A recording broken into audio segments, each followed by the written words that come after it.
This is Garis book readings of my 2 published paper books, written by and read aloud by Prof. Dr. Hugo Garis. Email profhugodegaris@yahoo.com. Website profhugodegaris.wordpress.com. This is chapter 2 of my book entitled Multis and Monos. What the multicultured can teach the monocultured towards the creation of a global state.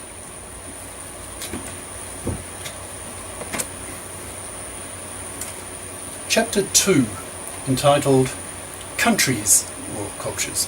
Countries, Pros and Cons. Subsection headings: A. Introduction. B. Australia. C. England. D. France. E. Germany. F. Japan. G. United States. H. China. I. India. A. Introduction. This book is largely about the creation of an ideology called globism, which favours the building of a global state called Globa, G-L-O-B-A. To motivate people to push for the creation of such a state, reasons need to be given as to why our current nation-state system is inferior in comparison to living in a global state system.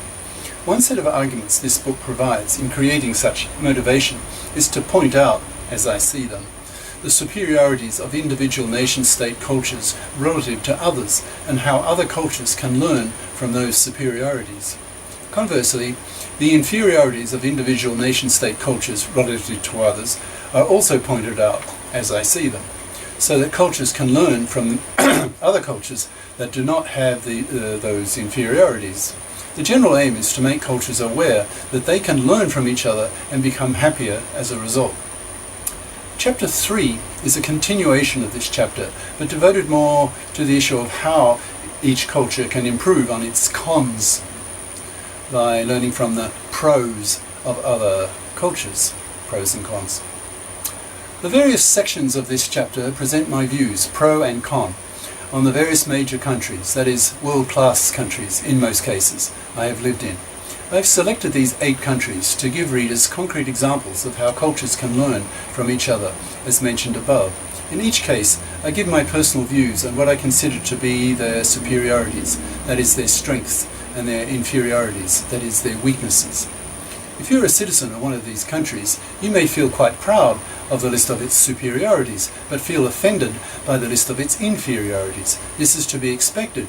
Most people in the current era are monos and do not have the multicultural experience to be able to see the inferior aspects of their own culture with the cold eyes of a multi, for whom the culture being discussed is only one of several that the multi has lived in. It may be cold comfort to realize that a lot of these negative views about a particular culture are commonly held by other multis for whom the culture in question is not their childhood culture either.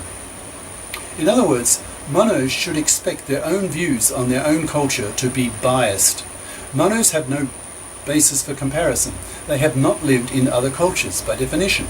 They are unaware of the superiorities of other cultures, and hence unaware of the inferiorities of their own, as seen through the eyes of the multis, who do have a basis for comparison, having lived in other cultures.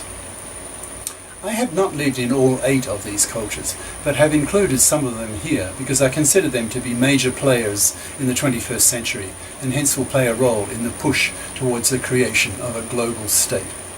Of the 8 countries I have selected to discuss in this chapter, I have lived in 5 of them for over a year each, in chronological order: Australia, England, Japan, US, China. In the case of France and Germany, I have only visited them but often and have watched their television for years. In the case of India, I have not even set foot in the place, except for a single stopover at Calcutta in an airplane decades ago. I include India for much the same reason as I've included China in the list, and that is that India may end up the dominant player in the world in the 21st century. I don't think that now. I've learned that Indians have an average IQ of 85. Chinese have an average IQ of 105, so I just don't see that happening. Back to the book. I could not really leave it out in such a discussion. It's too important, despite my lack of first-hand experience of its culture. B. Australia. I start with the country I grew up in, Australia. You may ask immediately, why is such a small, insignificant country included in this list, when all the others are currently world players, or soon will be? This is a legitimate question. The answer is that many readers, I can imagine, may be curious about the background of the author, that is me. Who am I, and why do I have certain opinions about various cultures? By talking a bit about my first country, of 7 so far, you may get answers to your questions. You may see more clearly where I'm coming from. I come from Australia, and that fact very probably has coloured my views on other cultures. I certainly do not think of Australia as a world-class culture. It's a non-entity country, too small to be of any significance in the world, rather like Canada or Fiji or Nigeria. It's just one of the 200 plus countries in the world. It just happened to be the country I was born in and grew up in before I was old enough to decide for myself where I wanted to live, which was not in Australia. By understanding my feelings about my first culture during the final few years before I immigrated, you may understand partially the source of my feelings and judgments about the other cultures I have lived in, and my growing awareness that living in a global state would be far superior to living in individual, quasi-isolated nation-states. I begin with a bit of history of the country. History. Australia is a very young migrant nation, a British colony, with the first white settlers appearing in the late 1700s. It started out as a British jail, a penal colony, where Britain sent its social dregs. This had a most negative effect upon the creation of the social norms and values of the colony. Of course, being a colony, a migrant nation, the British upper class chose not to migrate, and hence, along with the US and other British colonies, its cultural norms, by default, were formed from the values of the middle and mostly lower class migrants. As a result, Australian core values are essentially anti-authority, brawn-based, sport-loving, and anti-intellectual. Frankly speaking, I loathe the place. My own nature, as you'll probably guess as you continue to read this book, or if you have read my earlier book called The Artellect War, Cosmos versus Terrans, a bitter controversy concerning whether humanity should build godlike, massively intelligent machines, is that of a passionate intellectual. I never felt that Australia gave me what I really wanted, that is, a sense of having, quote, my own values valued. So once I was old enough and had completed my basic university degrees, I set sail to larger horizons to make my fortune and find myself. There will be more about this later when I talk about my impressions of England, my second country, and still my official passport nationality. For the sake of consistency, I will list the various pros and cons of Australia as I see them, in the same style as I will do with the other 7 countries/cultures in this chapter. This will take the form of a series of topic headings, for example, weather, followed by a short description of a few paragraphs about that particular topic. These topic headings are divided into 2 main groups, that is, pros and cons, that is, the good points, the superiorities, and the bad points, the inferiorities about the culture, again, as I see them. As you read these descriptions, you may think that they become more mature and considered as I became older, living in one country after the other. You're probably right. Hence the descriptions of the earlier countries will be a bit more superficial than those of the later countries. Pros. Rich. Australia is one of the richest countries in the world. A century ago it was the richest, living, quote, off the sheep's back, meaning it made a fortune exporting wool, mainly to England, the world's dominant economy at the time. Australians didn't have to work very hard because international economic circumstances were favourable to them at the time. Later, Australia, a large country about the same size as continental US, discovered extensive mineral deposits of iron ore, uranium, etc. Now it is the Japanese and Chinese who keep Australians wealthy, and again, they do not have to work very hard. So different from the Japanese, for example, who have virtually no raw materials and only have their own sweat and manufacturing to make a living. For this reason, a lot of Australians describe their country as the lucky country. There's a lot of truth in this statement. Australians are lucky in some ways, not so lucky in others. I'll come to that later. Weather. I really miss Australia's weather. Actually, most of Australia is useless desert, too hot and dry. Most Australians live along the southeast coast of the country, a paltry 20 million of them, half the population of California. But in the southeast, the weather is balmy, like coastal California, with the same laid-back attitude of the beach culture of the Californians. I remember as a child going to the beach often, to my parents' beach house or holiday house. Many Brits, several tens of thousands of them per year, choose to migrate to Australia, partly to get away from Northern Europe's awful weather. One of the characteristics of the country that hits you as soon as you step out of the airport is the sunny, light blue sky. Problem-free. Australia is largely problem-free. Of course it does have some problems, but on the whole it is a calm, prosperous, fairly harmonious culture, which has never had a war on its territory, except some Japanese bombing of Darwin in the north during World War II.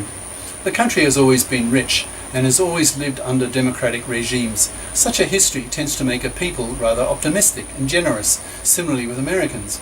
Australians tend to have the reputation overseas of being friendly and approachable. I think that's true. Cons. Boring. One man's meat is another man's poison, as the saying goes. What I found so oppressive about Australian culture may be very appealing to other personalities. I'm an intellectual, that is a sage. I love absorbing and manipulating ideas. It's my life's passion. Australia is phlegmatic, with British working class core values, and mind-deadingly dull. Almost nothing of any world significance happens there. It really rarely gets in the world's news, as judged by the major countries that I'll be describing, and at greater length. Next, anyone of any real talent tends to leave the country to flex his intellectual muscles in bigger, more demanding cultures that are literally overseas, Australia being one big island. Each time I visit Australia, my entire family, father, brother, sister, and my 2 children from my divorced first wife, all still live in Australia. After a few days, I feel as though a third of my brain cells have switched off, that the general intellectual stimulus level has taken a nosedive, and that the quality of the media, the leaders, and the culture in general has gone down. This is explainable by the fact that the population is so small and so spread out. The capital cities of the states of Australia are 1,000 kilometres apart, so in effect they're like isolated little countries of a few million people. Inevitably, the talent pool is smaller, so the general talent level is lower than in the big countries. With no real problems, a high living standard, and a lack of old world upper class intellectualism, a suffocating provincialism manifests itself, rather similar to what I felt when visiting small European countries like Denmark or Ireland, and for the same reasons. But at least the latter countries have an upper class which slaps down the mindlessness of the lower classes. That does not happen in Australia, for the simple reason that Australia never had an upper class. As with any colonising power, its upper class on the whole refused to migrate. The upper class already had power and the good life, so why would they want to uproot their lives and move to a frontier, barbarian, hick colony dominated by lower class Philistines? As readers will soon discover, I have similar complaints about the US. Both are former British colonies. Both lack the traditions of the British or European Old World upper class. By temperament, I identify strongly with the traditions of the upper class intelligentsia and need to live in a culture where such traditions exist. I have lived in 2 New World cultures and suffered in both. Isolated. Australia, if you care to look at a world atlas, is situated at the bottom of Southeast Asia. Culturally speaking, it's largely a European offshoot living in the wrong part of the world, out of touch with its neighbours, who are very culturally different. For many decades, Australians ignored their neighbours, unless forced to, e.g. by the Japanese in World War II. They were happy to go about their rather narrow little lives and felt smug in their provinciality. Things have improved somewhat in more recent decades as the White Australia policy was dropped and Asian immigrants were allowed in. In the 1970s, after the invention of the jumbo jet, large numbers of young Australians touristed in the US and UK, where they could converse in the same English language, that is, that of the colonisers, the Brits, and returned shocked, realising that in their traditional isolation and intercultural ignorance, they were far from being the best country in the world. In fact, they were looked upon as being inferior, unsophisticated and low class by the Brits, and as quaint and small scale by the Americans. This rude awakening was painful. These young Australians then returned to their native backwater and tried to improve the place. They did to some extent, but Australia now lives under a permanent awareness of its own insignificance. It is not a player in the world. It's too small, too nothing. C. England. Pros. Top dog. A century ago, England was the world's leading nation. Number one. Top dog. The most prestigious nation in the world. That is no longer the case. America has taken over that role, but it would still rank for most judges around the world in the top 10 nations. In fact, I put Britain in third place, ad-libbing now. So in terms of general prestige and what's been given to the world, I put America in first, Germany second, Britain third, France fourth. I had to scratch my head a bit for fifth place, so I eventually chose Japan for its engineering. So they're my top five. Top five most prestigious nations in the world ranked. Back to the book. That is no longer the case. America has taken over that role, but it would still rank for most judges around the world in the top 10 nations. Well, top 3. England has given the world modern parliamentary democracy, the Industrial Revolution, the steam engine, and Das Kapital. It gave birth to America, Canada, Australia, New Zealand, South Africa, etc., and gave the world its global language, still in the making. England has won, in proportion to its population size, more Nobel Prizes than any other nation, until unfortunately it became too poor to keep its talent from migrating to the US. Upper-class intellectualism. I remember vividly my first evening in England after having spent 5 weeks on a boat migrating from Australia to England to seek my fortune, to change my life at the young age of 23. I was watching BBC television, listening to a debate between a BBC TV journalist and a British politician. I was struck by the high quality, by Australian standards, of the debate. I was glued. I never heard such a level of eloquence, rich vocabulary, and general high intelligence between a journalist and a politician before. I felt a great weight lift off my shoulders. I'm home, I felt. You can feel the emotion in my voice right now as I speak. Even though England was a foreign country to me, I felt I'd finally arrived in a culture where my values were valued. That is, where ideas were truly valued, and not seen as somehow alien and strange, as was the case in my first country. After a year living in London, and having had constant catarrh from the awful air pollution that still existed in the 1970s in London, I decided to move to Cambridge and imbibe the intellectual atmosphere of one of the most famous universities in the world, and loved it. It was one of the happiest periods of my life. Science. The Brits are great scientists, with a tradition of critical creative thinking that is still admired worldwide. Although unfortunately most of that British talent is now in the US. More on that shortly. I love the intellectual tradition of upper class bitiness that the Brits have. Too bad if the person being criticised has his feelings hurt. The arguments take priority, not the other person's feelings. This tradition, this attitude that the French and the Germans also had, that is much weaker in middle-class America, was something I truly appreciated. It's not for nothing that I include England, France and Germany in my list.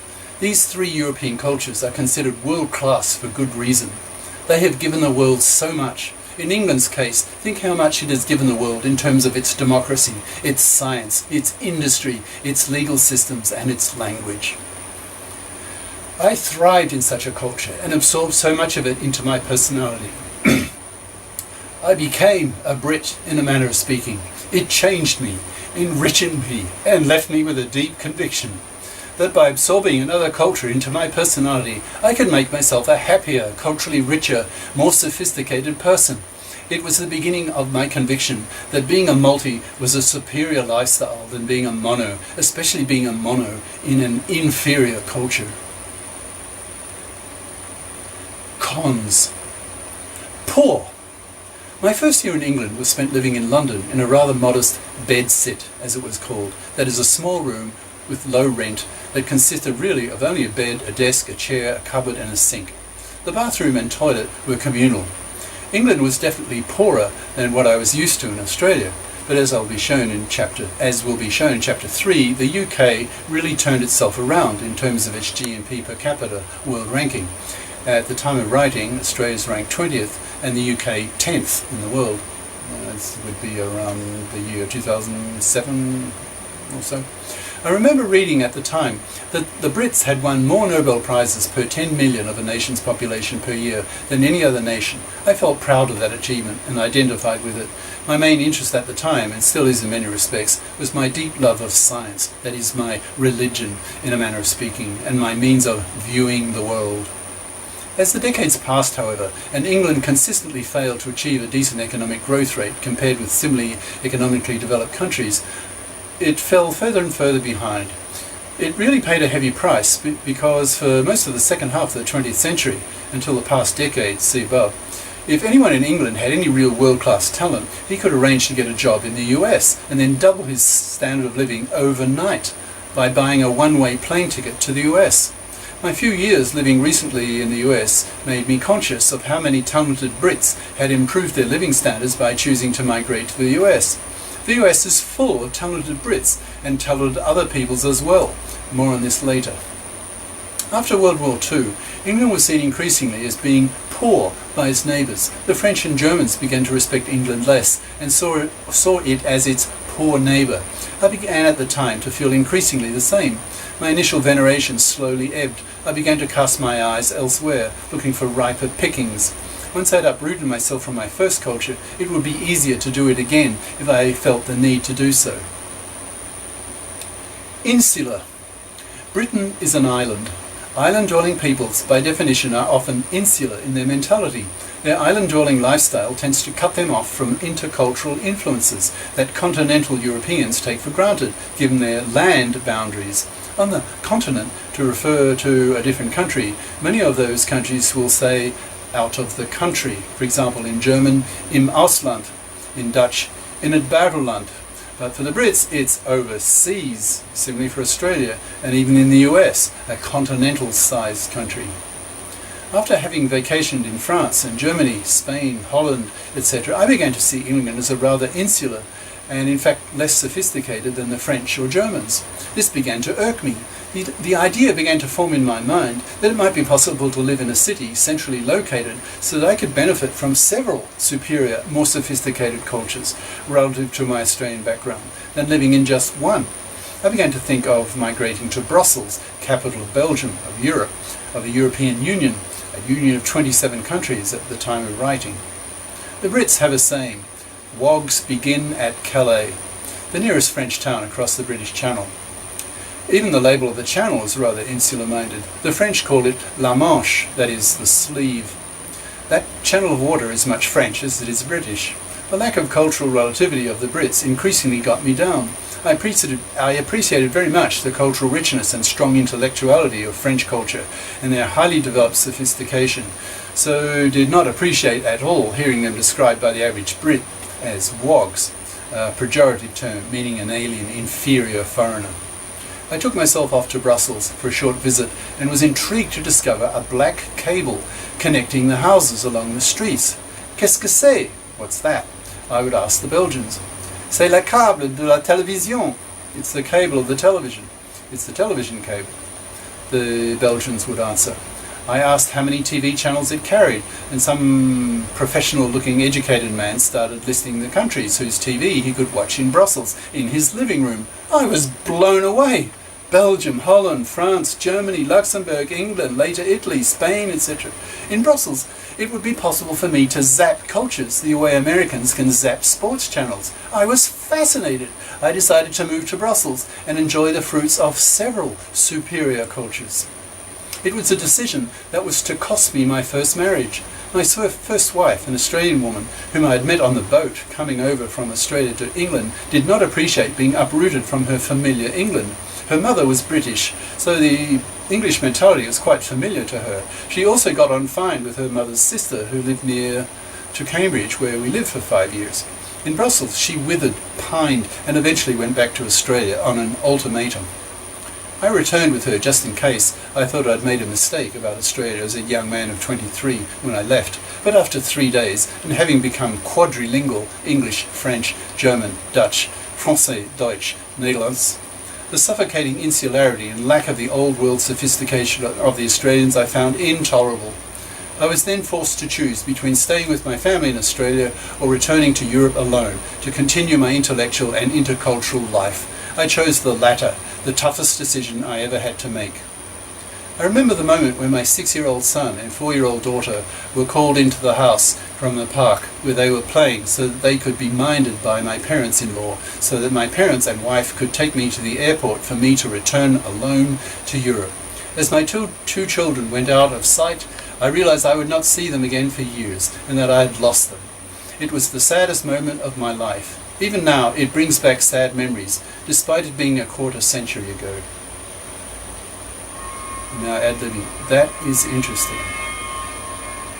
Now, you may be noticing I became very emotional when talking about my time living in Britain, and I'm now sort of emotionally neutral about losing my kids. Interesting. Maybe it's too long ago, but so was living in Britain. Interesting. Okay, back to the book. D. France. Pro. Sophisticated. Sophisticated. I consider the French to be the planet's most sophisticated people. They have a tradition of elitism, of intellectual debate and intellectual passion that is unmatched.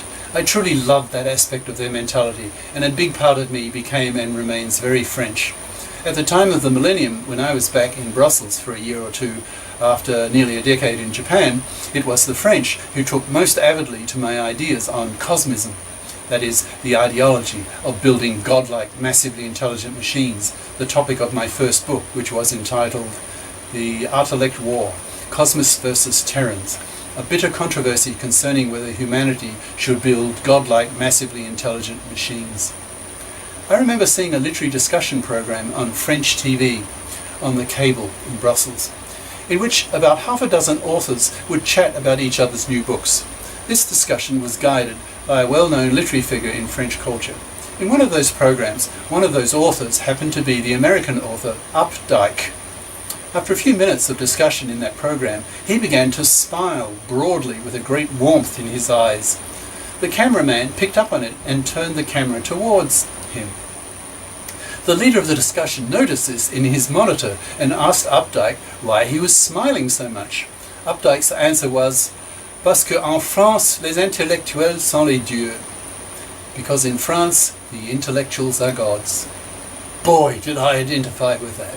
I knew exactly what Updike was feeling, having come, like him, from a culture where intellectuals certainly are not gods. He, like me, appreciated very much the high status given to intellectuals in French culture that New World cultures, in all their middle-class mindlessness, do not give. Joie de vivre. French joie de vivre is so internationally famous that the term itself has been incorporated into many languages, including English. I don't even have to translate the term here. Every English speaker knows what the term means. The French know how to enjoy life with their food, the best cooks and cuisine in the world, their wines, the best wines in the world, and their sense of fashion, haute couture. I consider the quality of the relations between the sexes in France to be the best I've seen anywhere. The two sexes really like each other to a far greater extent than I've experienced in other cultures. Vive la différence, le pays d'amour, the country of love. Les arts, the arts. French culture is world famous. Paris is the top tourist city in the world. Nearly everyone wants to visit there if they can. There's a cultural richness and beauty and atmosphere about Paris that no other city can match. The French love their painters, their artists, and so artists from all over the world in earlier decades have flocked to Paris to imbibe the creative, artistic atmosphere. Since Paris was just a short train ride from Brussels, I must have travelled to Paris some 30 times. It was my second city. Brussels was extremely cosmopolitan due to its status as the capital of the European Union, but Paris was my cultural city. I profited mightily from both. Both were part of me.